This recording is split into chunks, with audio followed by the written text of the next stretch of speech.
নমস্কার বন্ধুরা, মঞ্জুর রান্নাঘরে আপনাদের সবাইকে স্বাগত। আজ আমি একদম কম উপকরণে সবচেয়ে সহজ পদ্ধতিতে মুচমুচে আলুর পকোড়া বানাবো। এইভাবে আলুর পকোড়া বানালে পকোড়াগুলো খুব তাড়াতাড়ি তৈরি হয়ে যায়। খেতে যেমন সুস্বাদু, বানানো খুব সহজ। রেসিপি ভালো লাগলে প্লিজ লাইক ও সাবস্ক্রাইব করে বেল আইকনটি প্রেস করে রাখুন, তাতে আমি ভিডিও আপলোড করলেই নোটিফিকেশন আপনার কাছে পৌঁছে যাবে। শুরু করা যাক আজকের রেসিপি। দুটো ছোট সাইজের আলু, একটা ছোট সাইজের পেঁয়াজ আর স্বাদ মতো কাঁচা লঙ্কা নিয়েছি। আলু ভালোভাবে ধুয়ে নিয়ে গ্রেটারের এই বড় ছিদ্র দিয়ে গ্রেট করে নিচ্ছি। আলুর খোসা ছাড়িয়ে নেবার কোনো প্রয়োজন নেই।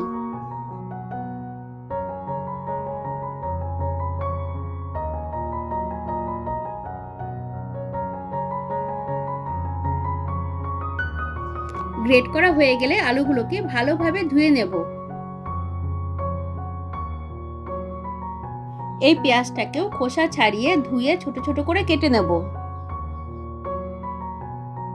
মিক্সিং বলে গ্রেট করা আলু নিয়ে এর মধ্যে মিহি করে কুচিয়ে নেওয়া পেঁয়াজ দিলাম। পেঁয়াজগুলোকে দেখুন, আমি একটু এইভাবে ছোট ছোট করে কেটে নিয়েছি। স্বাদ মতো কাঁচা লঙ্কা কুচিয়ে দিচ্ছি। চাইলে এর মধ্যে ধনেপাতা কুচি, অল্প পরিমাণে আদা আর রসুনও গ্রেট করে দিতে পারেন।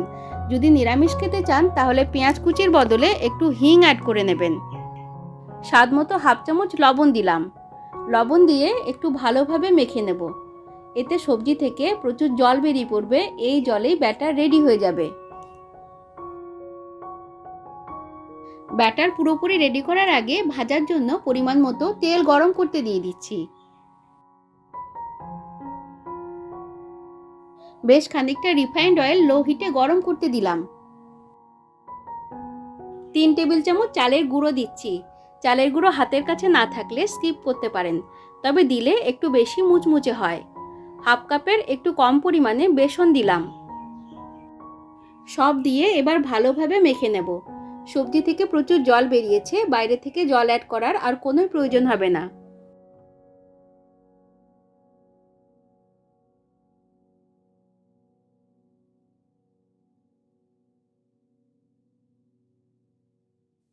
এক টেবিল চামচ রিফাইন্ড অয়েল দিয়ে ভালোভাবে মেখে নেব।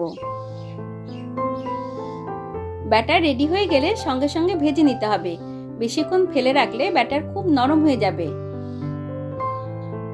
তো আমাদের ব্যাটার রেডি হয়ে গিয়েছে। এরকম ডুমো ডুমো করে ভেজে নেব। মিডিয়াম টু হাই হিটে পকোড়াগুলোকে হালকা করে ভেজে নেব।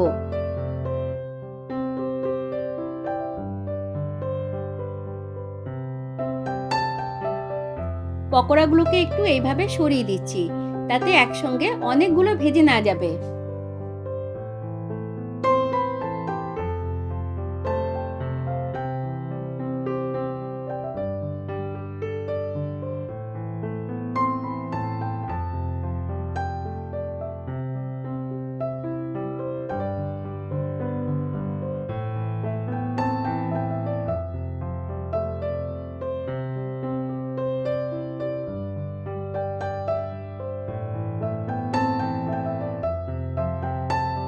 বাইরের আবরণটা একটু শক্ত হয়ে গেলেই হালকা করে ভেজে তুলে নেব।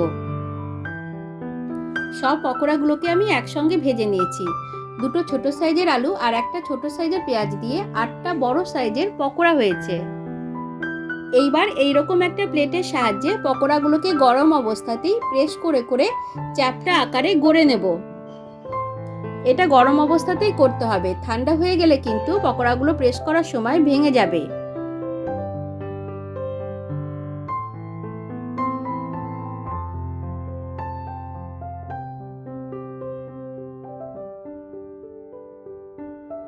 পকোড়াগুলোকে এরকম অবস্থায় একটা টিফিন কারিতে ভরে লাইট ফ্রিজে রেখে বেশ কিছুদিন ব্যবহার করা যাবে।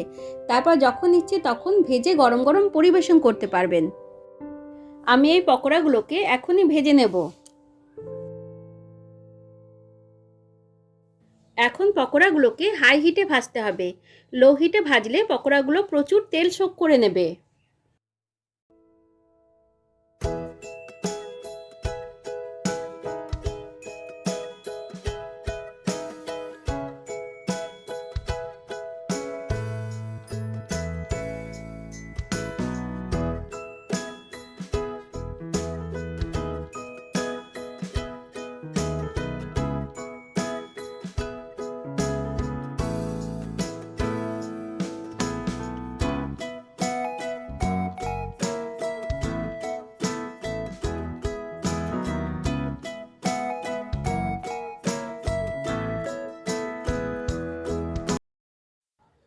আমাদের মুচমুচে খাস্তা আলুর পকোড়া একদম রেডি।